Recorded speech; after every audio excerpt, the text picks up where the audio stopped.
الحمد للہ وکفا والصلاة والسلام علی من لا نبی بعدہ وعلى آلہ واصحابہ الذین اوفوا عہدہ الذین هم خلاصۃ العرب الاربع وخیر الخلائق بعد الانبیاء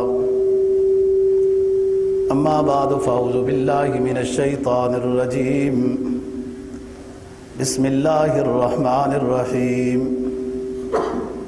وَيَسْأَلُونَكَ عَنِ الْمَحِيضِ قُلْ هُوَ أَذًى فَاعْتَزِلُوا النِّسَاءَ فِي الْمَحِيضِ وَلَا تَقْرَبُوهُنَّ حَتَّى يَتَطَهَّرْنَ فَإِذَا تَطَهَّرْنَ فَأْتُوهُنَّ مِنْ حَيْثُ أَمَرَكُمُ اللَّهُ إِنَّ اللَّهَ يُحِبُّ التَّوَّابِينَ وَيُحِبُّ الْمُتَطَهِّرِينَ وقال الله تعالى في مقام آخر لا يؤاخذكم الله باللغو في أيمانكم ولكن يؤاخذكم بما كسبت قلوبكم والله غفور رحيم قال النبي صلى الله عليه وسلم من أتى حائضا فليتصدق بدينار قال النبي صلى الله عليه وسلم لا تحلفوا بالطواغي ولا تحلفوا بآبائكم صدق الله العظيم وصدق رسوله النبي الأمي الكريم وَنَحْنُ عَلَى ذَلِكَ لَمِنَ الشَّاهِدِينَ وَالشَّاكِرِينَ وَالْحَمْدُ لِلَّهِ رَبِّ الْعَالَمِينَ۔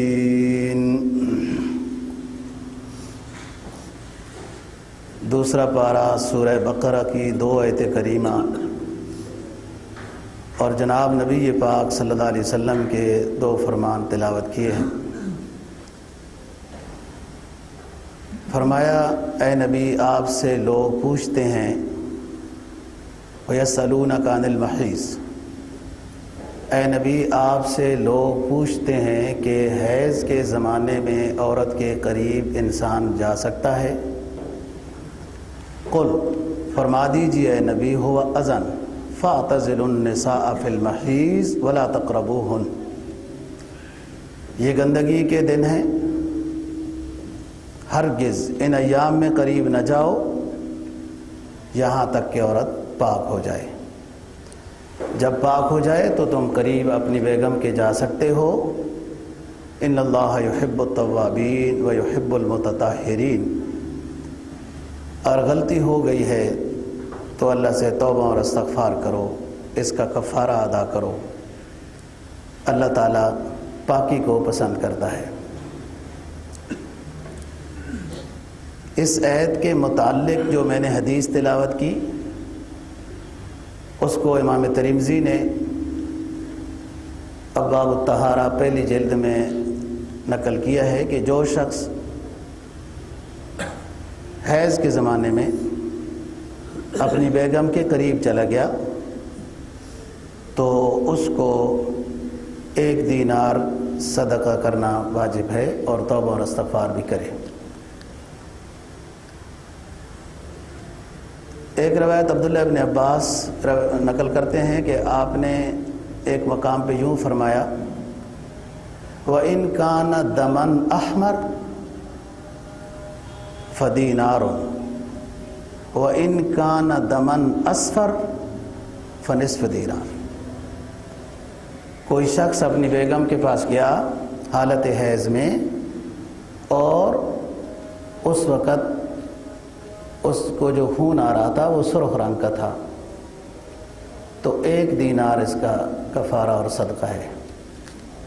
اور کوئی شخص حیض کے زمانے میں اس سے یہ غلطی ہوئی اور بیگم کے قریب چلا گیا لیکن اس وقت اس کے خون آخری دن تھے اور وہ پیلا سا رنگ تھا تو نصف دینار کفارہ دینا ہوگا۔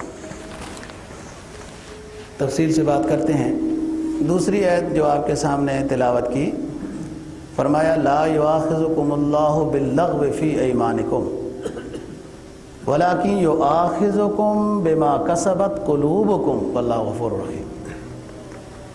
جو لوگ فضول اپنی گفتگو میں قسم اٹھاتے رہتے ہیں ہر بات پر، نہیں اٹھانی چاہیے، لیکن یہ لغو بات ہے، بے معنی ہے، اس پر ان کو کوئی کفارہ نہیں دینا، عادت اچھی نہیں ہے۔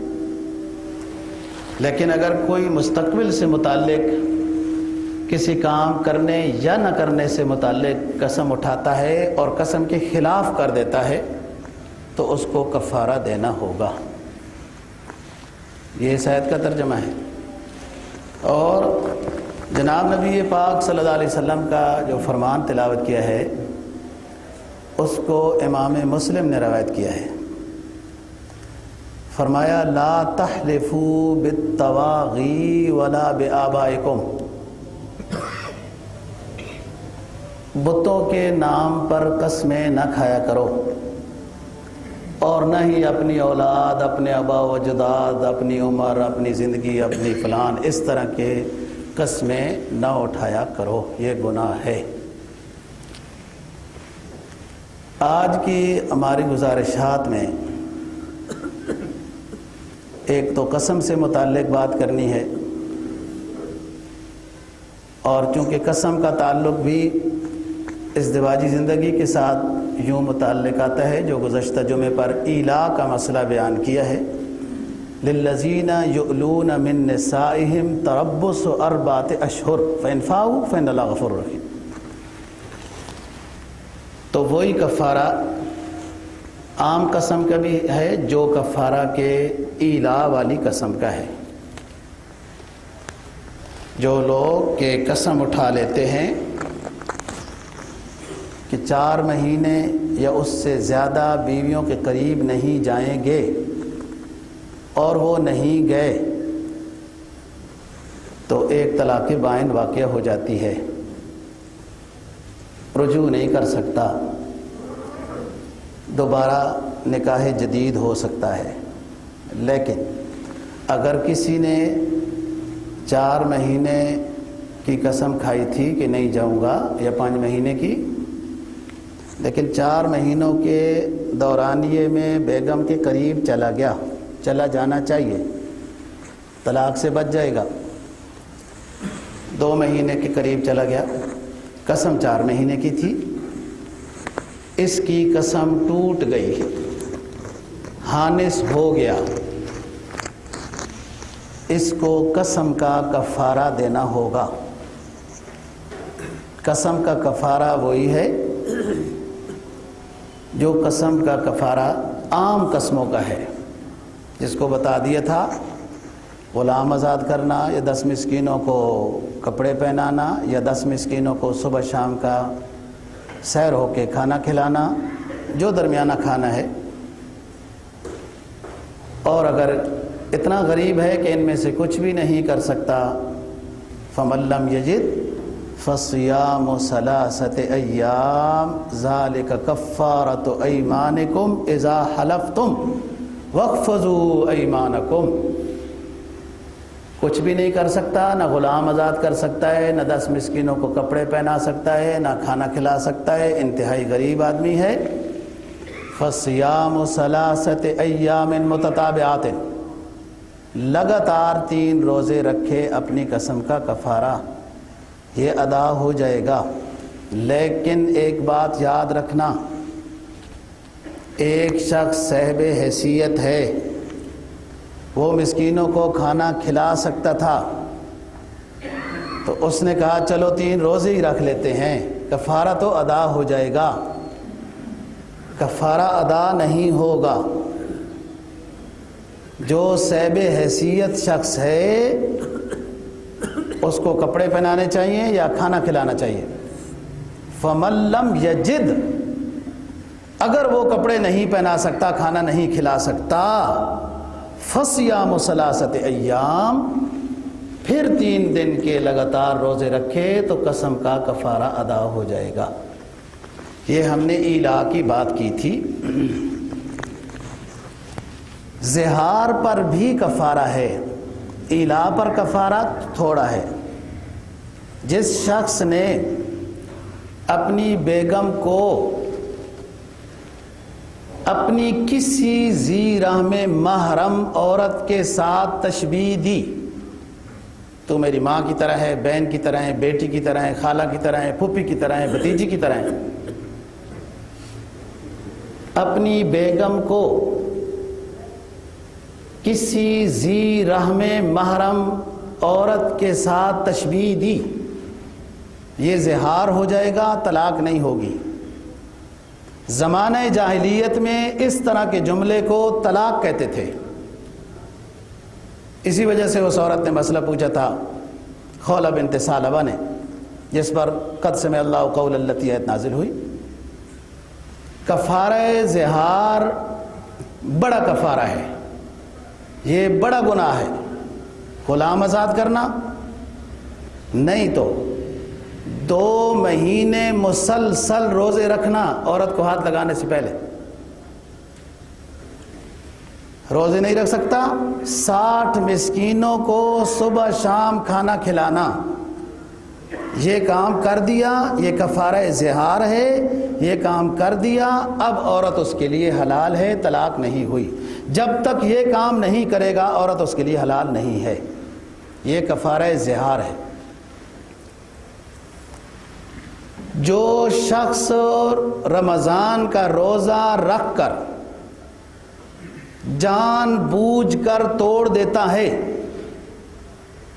عذر کی وجہ سے نہیں، بہت زیادہ بیمار ہو گیا، بے ہوش ہو گیا، سفر میں تھا، نڈھال ہو گیا، بیماری وغیرہ، عذر کی وجہ سے نہیں، رمضان کا روزہ رکھ لیا، دن دہاڑے جان بوجھ کر قصداً ارادے کے ساتھ کھانا کھا لیتا ہے یا پانی پی لیتا ہے یا بیگم کی طرف چلا جاتا ہے، اس شخص کے اوپر بھی کفارہ زہار ہے جو ابھی بتایا ہے.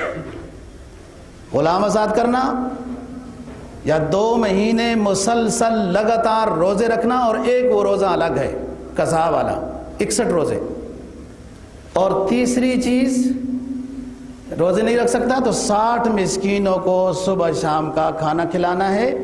60 مسکینوں کا کھانا یہ روزے کا کفارہ ہے. جو روزہ اس نے توڑا ہے اس کی قضا الگ ہے، اس کو وہ قضا کرنی چاہیے. جی، اسی کے ساتھ ایک اور بات متعلق ہے کہ بیگم کے اوپر شک ہو جاتا ہے، بیگم کو شوہر پر شک ہو جاتا ہے. حدیث میں جناب نبی پاک صلی اللہ علیہ وسلم کا فرمان ہے کہ شیطان کا سب سے بڑا حملہ وہ یہ ہوتا ہے کہ شوہر کے دل میں بیگم کے خلاف غلط فہمی ڈالتا ہے، بیگم کے دل میں اپنے شوہر کے خلاف غلط فہمی ڈالتا ہے. شوہر کا دل بھی خراب کیا بیگم سے، بیگم کا دل خراب کیا شوہر سے، پھر تہمت کی نوبت آ جاتی ہے، ایک دوسرے کے اوپر تہمت لگا دیتے ہیں. ایسا نہیں کرنا چاہیے.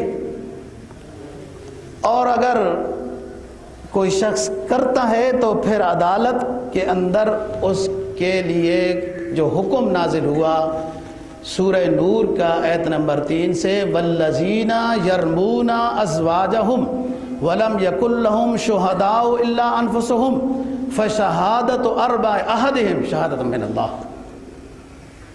جس شخص نے اپنی بیگم پر تہمت لگا دی، یہ غلط عورت ہے، اس کے پاس گواہ نہیں ہے، یہ قاضی کی عدالت میں جائے گا، 4 قسمیں یوں اٹھائے گا کہ یہ غلط ہے، 5ویں قسم یوں اٹھائے گا کہ اگر میں جھوٹ بول رہا ہوں تو میرے اوپر اللہ کی لعنت ہے. پھر قاضی اس کی بیگم سے پوچھے گا کہ یہ آپ کے اوپر جو الزام لگا رہا ہے یہ کیسا ہے؟ وہ کہتی ہے ٹھیک ہے، تو پھر عورت کے اوپر سزا ہے. انکار کرتی ہے تو اس پر قسم ہے، وہ کہتی ہے میں صحیح ہوں، یہ غلط فہمی میں مبتلا ہے. عورت 4 قسمیں کہے گی کہ میں سچی ہوں، یہ جھوٹا ہے. 5ویں قسم یہ اٹھائے گی کہ اگر یہ سچا ہے اور میں جھوٹی ہوں تو اللہ کا غضب میرے اوپر ہو. پھر ان کے درمیان میں قاضی تفریق کر دے گا. اس کو لعان کہتے ہیں. نکاح ٹوٹ جائے گا، ختم ہو جائے گا. یہ بات الگ ہو گئی. یہ تو میاں بیوی کا آپس میں ایک دوسرے کے اوپر الزام ہے، اور اس الزام کی طرف نہیں جاتا ہے اور بیوی پر شک ہے تو طلاق دے کر بھی دور کر سکتا ہے. دوسری بات، والذین یرمون المحصنات ثم لم یأتوا بأربعة شہداء فاجلدوہم 80 جلدہ ولا تقبلوا لهم شہادة ابدا واولئک هم الفاسقون الا الذین تابوا من بعد ذلک واصلحوا فإن اللہ غفور رحیم. سورہ نور 18واں پارہ 3 آیت. جو لوگ کہ نیک عورتوں پر تہمت لگاتے ہیں، فلانی عورت ایسی ہے، فلانی کے فلانی کے ساتھ یوں دوستی ہے، فلاں یوں ہو رہا ہے، یوں ہو رہا ہے. والذین یرمون المحصنات ثم لم یأتوا بأربعة شہداء، اس گندی بات کی تہمت لگانے پر ان کے پاس 4 گواہ نہیں ہیں. تہمت لگانے والوں کو فاجلدوہم 80 جلدہ، اسلامی قاضی ان کو 80 کوڑے کی سزا دلائے گا. تم نے ایک پاک دامن عورت کے اوپر بغیر تحقیق کے تہمت کیوں لگائی ہے؟ وَلَا تَقْبَلُوا لَهُمْ شَهَادَةً أَبَدًا. یاد رکھنا دوستو یہ بات، لا تقبلوا لهم شہادةً ابدا، پوری زندگی تہمت لگانے والوں کی گواہی قبول نہیں ہوگی. توبہ کر لیں، اللہ معاف کر دے گا، لیکن دنیاوی نظام میں ان کی عدالت کے اندر گواہی قبول نہیں ہے. کسی کے اوپر تہمت لگائی، میاں بیوی کی بات ختم ہو گئی. کسی کے اوپر تہمت لگا دی اور گپ شپ لگا دی، فلانا بندہ ایسا ہے، فلانی عورت ایسی ہے، وہ بری ہے، اس کے پاس کوئی گواہ نہیں ہے، سنی سنائی بات ہے. فرمایا رسول پاک صلی اللہ علیہ وسلم نے، کفا بالمرء کذبا ان یحدث بکل ما سمع. آدمی کے لیے جھوٹا ہونے کے واسطے اتنی ہی بات کافی ہے کہ بات سنی بغیر تحقیق کیا کے کر دی. فلانے کہہ رہے تھے فلانے کا لڑکا بڑا برا ہے، فلانا ہی ہو گیا. یہ تہمت ہے، یہ گناہ کبیرہ ہے. توجہ سے سنیں. والسارق والسارقۃ فاقطعوا ایدیہما جزاء بما کسبا نکالا من اللہ واللہ عزیز حکیم. 6 پارہ. چوری کرنے والے مرد، چوری کرنے والی عورت، جب ان کی یہ چوری ثابت ہو جائے ان کا ہاتھ دائیں کاٹ دو. ہاتھ کٹ گیا، ان کی توبہ قبول ہو گئی. اس چوری کی آخرت میں ان سے پوچھ نہیں ہوگی، توبہ ہو گئی. چور کے ہاتھ کٹ گئے لیکن عدالت میں چور کی گواہی قبول ہوگی. عدالت میں چور کی گواہی قبول ہوگی. شراب پیا کسی نے، گناہ کبیرہ ہے، بہت بڑا گناہ کبیرہ ہے. حیا رخصت ہو جاتا ہے، حرام حلال کی تمیز ختم ہو جاتی ہے، عبادت قبول نہیں ہوتی ہے، اور لکھنے والا، لے جانے والا، اٹھانے والا، مدد کرنے والا، فلاں فلاں سب شراب کے اس گناہ میں شریک ہیں. اتنا بڑا گناہ ہے. شرابی نے شراب پیا، پکڑا گیا، سزا ہو گئی 80 کوڑے. شرابی کو 80 کوڑے اسلامی عدالت نے سزا دے دی. اتنا بڑا گناہ کبیرہ ہے جی، لیکن سزا کے بعد اس کی توبہ قبول ہو گئی، عدالت میں اس کی گواہی قبول ہے. اور بہت مثالیں ہیں. یہ اتنا بڑا جرم ہے کہ کسی پاک دامن پر تہمت لگا دینا، گواہ نہیں ہے، کوئی تحقیق نہیں ہے، محلے کی سنی سنائی باتیں ہیں، اور جو جتنا فارغ ہوتا ہے اس کو اس طرح کی باتیں بہت آتی ہیں. فارغ ہے نا، اور کوئی کام ہے ہی نہیں. لا تقبلوا لهم شہادتا ابدا. اس نے ایک معصوم انسان کی عزت خراب کی ہے، معاشرے میں ایک مسلمان کو بدنام کیا ہے، اس کی تحقیر کی ہے. حدیث میں جناب نبی پاک صلی اللہ علیہ وسلم کا فرمان ہے، بیت اللہ شریف کو گرانا، اس کی طرف بے ادبی سے دیکھنا، اس بیت اللہ کے بارے میں بے ادبی کا سوچنا بہت بڑا گناہ ہے. لیکن جو شخص کسی مسلمان کی توہین اور تحقیر، انسان کی توہین اور تحقیر کر رہا ہے، بیت اللہ شریف کے گرانے سے زیادہ گناہگار ہے. یہ خیال کرنا ہے معاشرے میں بات. فرمایا والذین یرمون المحصنات ثم لم یأتوا بأربعۃ شہداء فاجلدوہم 80 جلدہ ولا تقبلوا لہم شہادۃ ابدا. ان تہمت لگانے والے جھوٹوں کو 80 کوڑے لگا دو. کوڑے لگ جائیں گے، توبہ قبول ہو گئی آخرت کے لحاظ سے، لیکن تہمت لگانے والوں کی گواہی دنیا کی عدالت میں قبول نہیں ہوگی. انہوں نے ایک انسان کی اتنی تحقیر کی، اس کی یہ سزا ہے. دوستو اس چیز سے بچنے. والذین ان الذین یرمون المحصنات الغافلات المؤمنات ثم لم یأتوا، پھر ان کے پاس کوئی گواہ نہیں ہے. یوم تشہد علیہم السنتہم وایدیہم وارجلہم بما کانوا یعملون. جن لوگوں نے نیک لوگوں پر تہمت لگا دی، کوئی گواہ نہیں ہے، گواہی نہیں ہے. ان کے اوپر لعنت ہے تہمت لگانے والوں پر، اور ان کے خلاف میدان حشر میں ان کی اپنے ہاتھ، اپنے پاؤں، اپنے اعضاء ان کے خلاف گواہی دیں گے کہ اللہ یہ اس طرح کے بندے جھوٹ بولتے تھے.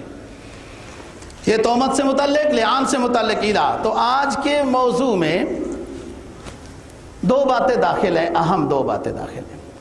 ایک حلف، ایک حالت حیض اور نفاس کی بات. جو باتیں میں بتا رہا ہوں آپ خیال سے سنیں، سمجھیں. نہ بھی سمجھ میں آئی نا تو کوئی ہل جل تو ہو جائے گا کہ یہ نئی بات مولوی صاحب نے آج بیان کی ہے، کوئی ہل جل ہو جائے گا. پھر نہ سمجھ میں آئی تو مولانا صاحب کے، اپنے مولانا صاحب جہاں کہیں تعلق ہے، آپ وہ بات پوچھ لینا کہ یہ بات اس طرح کی ہے، اس کا کیا حل ہے، کیا ہم سے یہ غلطی ہو گئی وغیرہ. گزشتہ جمعے پر ایک بات بیان ہوئی، وہ آدھی رہ گئی تھی. ایک شخص کا نکاح ہو گیا، اس میں 20,000 روپیہ مہر طے ہو گیا، رخصتی ہو گئی، شادی ہو گئی، اس کے ذمہ 20,000 مہر پورا ہے، جو طے ہوا، جو مہر ہے. ایک نکاح ہوا اور مہر طے ہوا 20,000، رخصتی نہیں ہوئی، شادی نہیں ہوئی، طلاق ہو گئی. نکاح طے، مہر طے ہوا تھا 20,000 روپیہ، شادی نہیں ہوئی، اس سے پہلے طلاق ہو گئی. نصف مہر عورت کا حق ہے، نصف مہر عورت کا حق ہے جو رخصتی سے پہلے طلاق ہو گئی. اگر اس طلاق لینے میں عورت کی غلطی ہے، عورت چاہتی ہے میں طلاق لینا چاہتی ہوں، میں نہیں رہتی ہوں، انہوں نے اس طرح کی بات کی، اس طرح کی بات کی، تو عورت کو چاہیے کہ اپنا سارا مہر معاف کر دے، کیونکہ وہ نہیں رہنا چاہتی، شوہر تو رکھنا چاہتا ہے. اور اگر مہر مقرر ہی نہیں تھا، نکاح میں مہر مقرر ہی نہیں تھا، بعد میں کر لیں گے، دیکھ لیں گے، طلاق ہو گئی، تو مہر مقرر ہی نہیں تھا. قرآن مجید کا حکم یہ ہے کہ اس عورت کو کچھ ہدیہ، کچھ جوڑے کپڑے یوں دے دیے جائے جس کا مہر مقرر نہیں تھا، شادی سے پہلے طلاق ہو گئی ہے. کچھ ہدیہ، کچھ کپڑے دے، ممتعوہن، کچھ تعاون کر دیا جائے. لیکن جس عورت کو رخصتی سے پہلے طلاق ہوئی ہے اس کی عدت نہیں ہے. جیسے ہم نے گزشتہ جمعے پر ساری عورتوں کی عدت بیان کی ہے، شوہر مر جاتا ہے، طلاق دیتا ہے، کیا ہوتا ہے، کتنی کتنی عدت ہے. اس عورت کی کوئی عدت نہیں ہے، یہ فوراً دوسری جگہ میں نکاح کر سکتی ہے. اللہ معاف فرمائے ایسی کوئی بات نہ ہو، لیکن دونوں میاں بیوی مسلمان تھے، اتفاق سے ایک اس طرح کا کچھ ہو گیا، عجیب عجیب باتیں کرتا ہے، پتہ نہیں عیسائی ہو گیا، کیا ہو گیا، مرتد ہو گیا، فوراً نکاح ٹوٹ جائے گا۔ عورت کے ذمہ عدت ہے، وہ عدت وہی 3 حیض کی عدت پوری کرے گی، بعد میں وہ توبہ کر لیتا ہے، صحیح ہو جاتا ہے، دوبارہ نکاح ہو جائے گا۔ بہرحال مرتد کے احکام الگ ہیں، وہ انشاءاللہ کسی وقت بیان کریں گے۔ جی توجہ سے، وَيَسْأَلُونَكَ عَنِ الْمَحِيضِ قُلْ هُوَ أَذًى فَاعْتَزِلُوا النِّسَاءَ فِي الْمَحِيضِ وَلَا تَقْرَبُوهُنَّ حَتَّى يَتَطَهَّرْنَ فَإِذَا تَطَهَّرْنَ فَأْتُوهُنَّ مِنْ حَيْثُ أَمَرَكُمُ اللَّهُ إِنَّ اللَّهَ يُحِبُّ التَّوَّابِينَ وَيُحِبُّ الْمُتَطَهِّرِينَ۔ دوسرا پارہ، حیض کے زمانے میں شوہر کے لیے یہ حکم ہے کہ عورت کے قریب نہ جائے، ازدواجی نسبت کے ساتھ عورت کے قریب نہ جائے، یہ حکم ہے۔ قریب گیا گناہ کبیرہ کا مرتکب ہوا، توبہ اور استغفار کے بھی اس کے ذمہ لازم ہے، اور کفارہ بھی ہے جو بھی بتاتا ہوں۔ یہودیوں کا مذہب، مجوسیوں کا مذہب یہ ہے کہ عورت کے حیض اور نفاس کے زمانے میں قریب نہیں جا سکتے، اور اس کے ساتھ ہاتھ لگانا یا اس سے ہاتھ کا پانی پینا یا روٹی کھانا یا کچھ کرنا یہ بھی جائز نہیں ہے۔ یہ یہودی اور مجوسیوں کا مذہب ہے، اور مشرکین مکہ ایک قدم اور آگے ہیں۔ عورت کو ماہانہ جو معذوری ہوتی ہے یا بچہ پیدا کرتی ہے، ماہانہ معذوری کے بارے میں زیادہ ان کا یہ سخت مسلک ہے۔ عورت کے قریب بھی نہیں جا سکتے، کھانا پینا وغیرہ ہاتھ بھی نہیں لگا سکتے، حتیٰ کہ اس کو اپنے گھر سے باہر نکال دیتے تھے۔ جب تک وہ اپنے 7 دن 6 دن 10 دن جو حیض کی مدت ہے وہ پوری کر کے ادھر نہیں رہے گی، جب تک گھر نہیں آ سکتی۔ یہ مشرکین مکہ کا مذہب۔ آپ کے پاکستان میں بھی اس طرح کی دنیا آباد ہے۔ یہ چترال میں جس کو کفرستان کے نام سے یاد کیا جاتا ہے، کلاش بمبو ریٹ اس طرح کے جو ہے، ان کا بھی یہی نظریہ ہے مشرکین مکہ والا۔ عورت کو جب معذوری کے ایام آ جاتے ہیں، اس کے لیے ایک الگ بلڈنگ، الگ محل بنائے ہوئے ہیں، وہ ساری عورتیں ادھر جمع ہوتی رہتی ہیں، بس وہ ایک نظام ہے، ادھر ہی کھانا پکتا ہے، ادھر ہی نظام ہے۔ یہ آپ کو فرقہ ازالہ کے دوسرے لوگوں کا مذہب بتایا۔ اب اسلام نے کیا دیا ہے، اسلام کیا بتاتا ہے۔ زمانہ اسلام میں نبی پاک صلی اللہ علیہ وسلم سے سوال ہوا، اے نبی، حیض کے زمانے میں ہمارے لیے کیا احتیاط ہے؟ عورت کو حیض آ جاتا ہے، بیگم کو حیض آ گیا، ہمارے لیے کیا احتیاط ہے؟ یسألونک عن المحیض، اے نبی آپ سے حیض کے زمانے کے بارے میں بات پوچھتے ہیں۔ قل هو اذن فاعتزلوا النساء في المحیض ولا تقربوهن حتى يطهرن۔ یہ آپ سے حیض سے متعلق سوال کرتے ہیں، فرما دیجئے کہ یہ گندگی ہے، حیض کے زمانے میں عورت کے قریب ازدواجی نسبت کے ساتھ نہیں جا سکتا۔ وہ گھر میں رہ سکتی ہے، کپڑے چیڑے دھو سکتی ہے، سالن روٹی بنا سکتی ہے، گھر کی صفائی کر سکتی ہے، کسی چیز کو ہاتھ لگا دے جبکہ اس کے ہاتھ کے ساتھ گندگی نہیں ہے تو وہ چیز ناپاک نہیں ہوگی۔ قرآن کی تلاوت منع ہے عورت کے لیے حیض کے زمانے میں، نماز منع ہے، روزہ رکھنا منع ہے، شوہر کے قریب جانا منع ہے، روزوں کی قضا ہے فرض اس کے ذمہ، نماز معاف ہے، کیونکہ اللہ کا نظام ہے اور اسلام مذہب آسان ہے۔ یہ نہیں ہے کہ جو حکم اسلام کا ہم پر فرض ہے نا جی اس کو ادا نہ کرے، اور کوئی کہے وہ حکم نہیں ادا کر رہے ہو تو آگے سے کہے اسلام آسان مذہب ہے جی، یہ مطلب نہیں۔ اسلام نے جو آسانی دی ہے اس کو قبول کرے، وہ آسانی ہے۔ اپنی طرف سے آسانی کو ایجاد کر لینا یہ خواہش نفس کی تکمیل ہے، اسلام کے حکم کی نہیں۔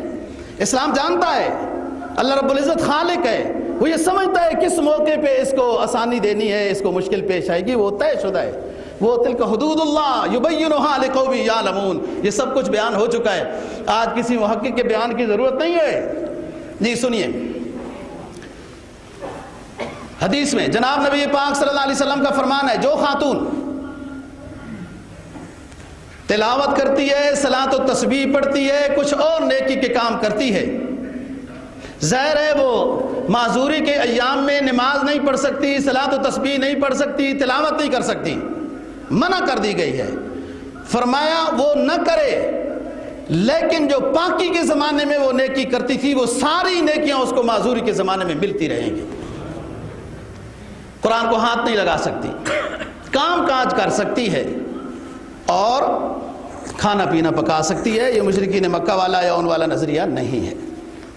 تلاوت نہیں کر سکتی، نماز نہیں پڑھ سکتی، اسلام کی بات کر رہا ہوں کہ سال میں ایک دفعہ روزے آتے ہیں، 5-7 روزے اس کے چھوٹ جائیں گے، فرمایا پورے سال میں جس وقت دل چاہے وہ روزے کی قضا کر لے، لیکن ہر مہینے میں جو کہ معذوری آتی ہے، سبحان اللہ، اسلام قربان آپ کی تعلیمات پر، فرمایا عورت کے ذمہ نماز معاف ہے لیکن ثواب عطا کریں گے، نماز معاف ہے، ہر مہینے میں اس کے ذمہ قضا جمع ہو جائیں گی نا، کئی قضائیں۔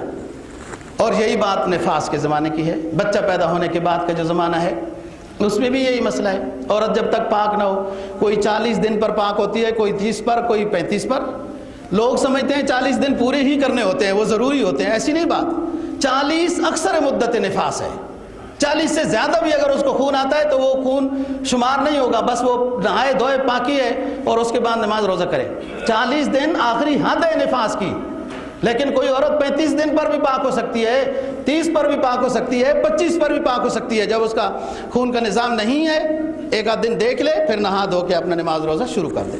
یہی بات حیض کی ہے، حیض کی اکثر مدت 10 دن ہے، یعنی 10 دن سے زیادہ بھی کسی کو حیض آ گیا وہ حیض شمار نہیں ہوگا، 10 دن کے بعد نہائے دھوئے اپنی نماز روزہ شروع کرے۔ اکثر عورتوں کی عادت 6 دن 5 دن 7 دن ہوتی ہے اور اس کے بعد وہ پاکی ہے، نہائے دھوئیں اور وہ اپنا نماز روزہ کریں۔ بہرحال عورت معذوری کے زمانے میں ذکر اذکار کر سکتی ہے، استغفار کر سکتی ہے، یہ تلاوت نہیں ہے، تلاوت نہیں کر سکتی، قرآن کو ہاتھ نہیں لگا سکتی، مسجد میں داخل نہیں ہو سکتی، بیت اللہ شریف میں داخل نہیں ہو سکتی کہ طواف زیارت رہتا ہے جی اور جہاز جانے والا ہے، یہ مسئلہ میں حج کے زمانے میں بیان کر چکا ہوں۔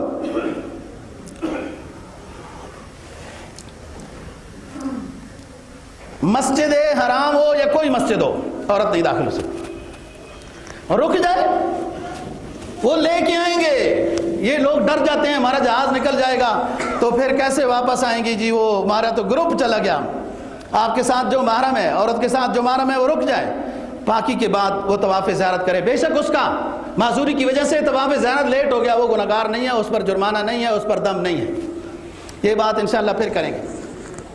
تلاوت نہیں کر سکتی، نماز نہیں پڑھ سکتی، روزہ نہیں رکھ سکتی، قرآن کو ہاتھ نہیں لگا سکتی اور شوہر کے قریب نہیں جا سکتی، یہ حکم ہے، واجب ہے اس پر عمل کرنا۔ اگر کسی شخص نے اس کے خلاف کیا اور غلطی کی، عورت نے نہیں بتایا یا اس نے بتایا بھی ہے تو اس نے غلطی کر لی، پتہ نہیں چلا دونوں کو، فرمایا فَاعْتَزِلُوا النِّسَاءَ فِي الْمَحِيضِ وَلَا تَقْرَبُوهُنَّ حَتَّى يَطْهُرْنَ فَإِذَا تَطَهَّرْنَ فَأْتُوهُنَّ مِنْ حَيْثُ أَمَرَكُمُ اللَّهُ، جب وہ صحیح پاک ہو جائے، نہا دھو لے، اس کے بعد جا سکتے ہو جی۔ اگر کوئی شخص حیض نفاس کے زمانے میں عورت کے قریب چلا جاتا ہے جسے نہیں جانا چاہیے تھا، یہ چلا گیا، یہ گناہ کبیرہ کا مرتکب ہوا، اس کو توبہ اور استغفار کرنا ضروری ہے اور آئندہ ایسی غلطی نہ کرے۔ طبی لحاظ سے بھی بہت سارے نقصانات ہیں، لیکن شریعت کے لحاظ سے یہ شخص گناہ کبیرہ کا مرتکب ہوا، جس طریقے سے کہ عورت کے پاس غلط راستے سے جانے کا گناہ کبیرہ کا مرتکب ہوتا ہے، ایسے ہی حالت حیض میں عورت کے قریب جانے سے بھی گناہ کبیرہ کا مرتکب ہوا۔ ایک حدیث میں سب کو جمع کیا ہے اور فرمایا کہ جوش من اتا حائزن فلیتصدق بدینار وعن الرجل قال النبی صلی اللہ علیہ وسلم الرجل اذا وقع على امرأته وهي حائض فلیتصدق بدینار، کوئی شخص اپنی بیگم کے پاس چلا گیا حالت حیض یا نفاس کے زمانے میں، اس کے اوپر توبہ اور استغفار کے علاوہ 1 دینار کا صدقہ لازم ہے. اور 1 دینار کی تقسیم ضرب تقسیم بتاؤں، تقریباً 18-19 ہزار روپیہ پاکستانی. 20 دینار کے 7.5 تولے سونا بنتا ہے. 20 دینار کے 7.5 تولے سونا بنتا ہے. گویا 3 دینار کا 1 تولہ ہوا، 55,000 روپیہ تولہ ہے سونا. حساب کر لیجئے. آگے ایک حدیث میں دوسرا کفارہ بیان ہوا، من اتی حائضا ان کان دمن احمر فلیتصدق بدینار وَإِن كَانَ دَمًا أَصْفَرَ فَلْيَتَصَدَّقْ بِنِصْفِ دِینَارٍ. یہ تمام روایات میں حیض سے متعلق جو بیان کر رہا ہوں، یہ ترمذی شریف پہلی جلد صفحہ نمبر 35 ابواب الطہارت میں بیان کی گئی ہیں کہ جو شخص حیض کے زمانے میں بیوی کے پاس آیا اور اس کے ابھی ابتدائی دن تھے، اس پر 1 دینار ہے، اور آخری دن تھے جب خون کا رنگ بدل جاتا ہے تو قریب چلا گیا تو اس کے ذمہ نصف دینار یعنی 10,000 روپے، 9-10,000 روپیہ نصف دینار. یہ جرمانہ ہے، کفارہ ہے اس شخص پر جو حالت حیض کے اندر احتیاط نہیں کیا. طبی لحاظ سے الگ نقصانات ہیں اور یہ شریعت کے اعتبار سے نقصان. یہ بات ختم ہو گئی. لا یؤاخذکم اللہ باللغو فی ایمانکم وَلَٰكِن يُؤَاخِذُكُم بِمَا كَسَبَتْ قُلُوبُكُمْ وَاللَّهُ غَفُورٌ رَحِيمٌ. اب حلف کی بات بتا رہا ہوں. قسم، ایک قسم لغو ہے، دوسری قسم غموس ہے، تیسری قسم یمین منعقدہ ہے. ایک اور چیز بھی جس کو نظر نیاز منت کہتے ہیں، یہ آخر میں بات کرتے ہیں. سب سے پہلی بات، لا یؤاخذکم اللہ باللغو فی ایمانکم، تمہارے اوپر کوئی گرفتاری نہیں ہے جو بے مقصد بے ضرورت قسمیں اٹھاتے رہتے ہو. یہ ہے اسلام کی آسانی. خود اپنی طرف سے نہیں آسانی بنانی ہوتی، یہ اسلام کی آسانی ہے. بعض بندوں کو عادت ہوتی، واللہ اللہ کی قسم.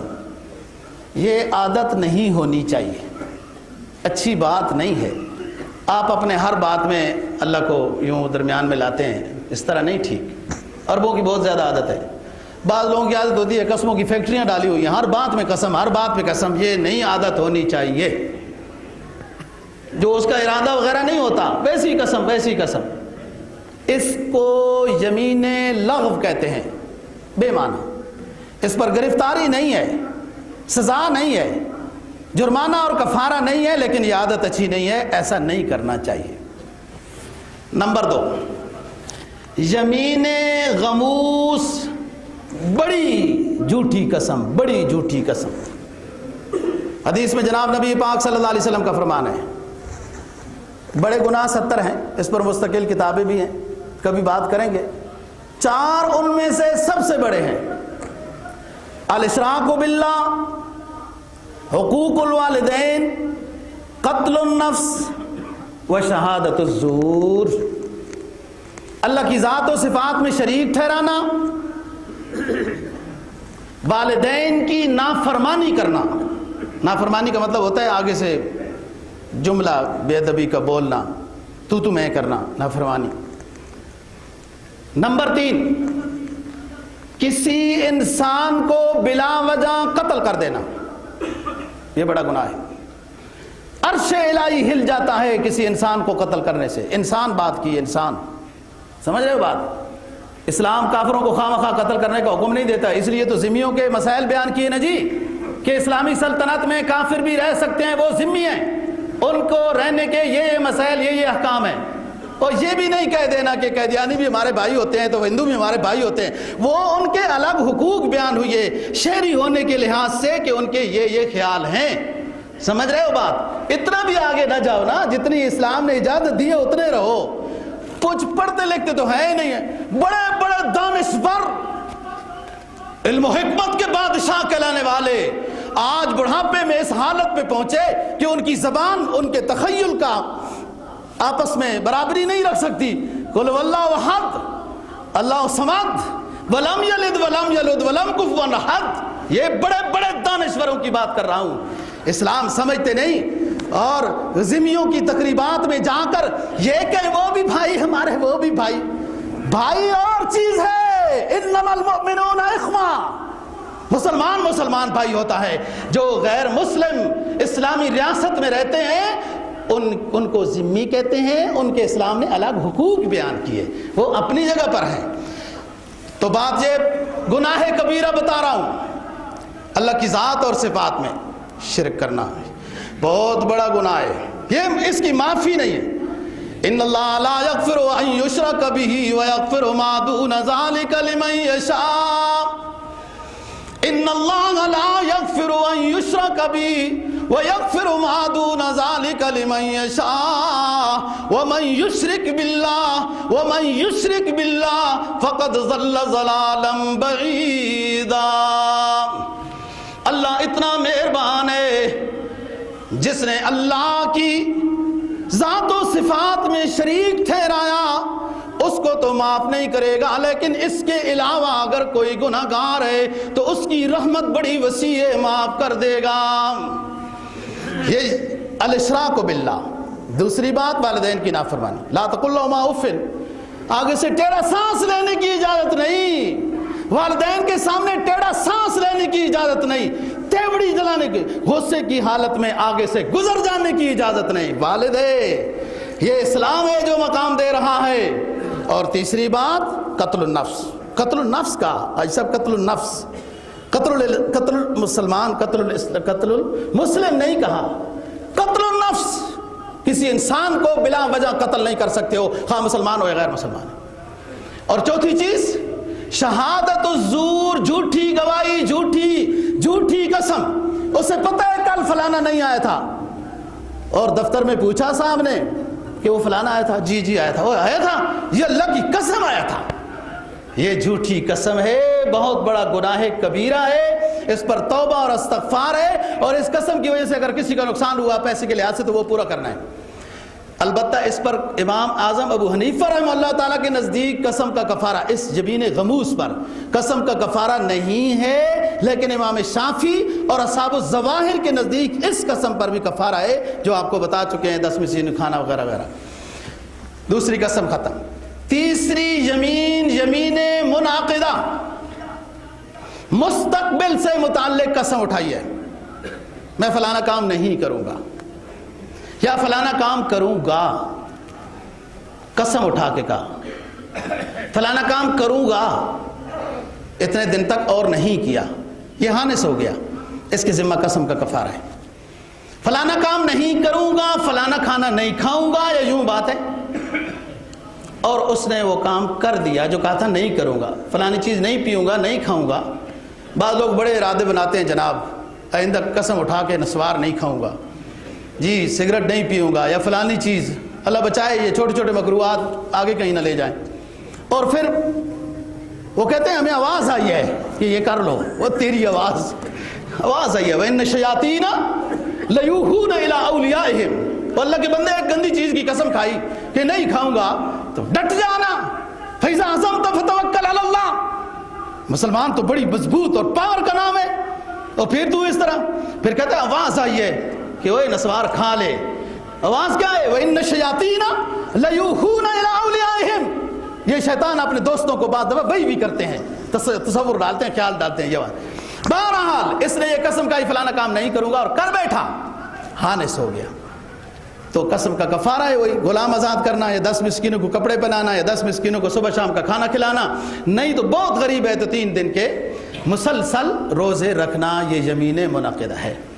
اگر کوئی اچھی حلال چیز کے نہ کھانے کے بارے میں قسم اٹھا لی تو حکم یہ ہے قسم توڑ دے.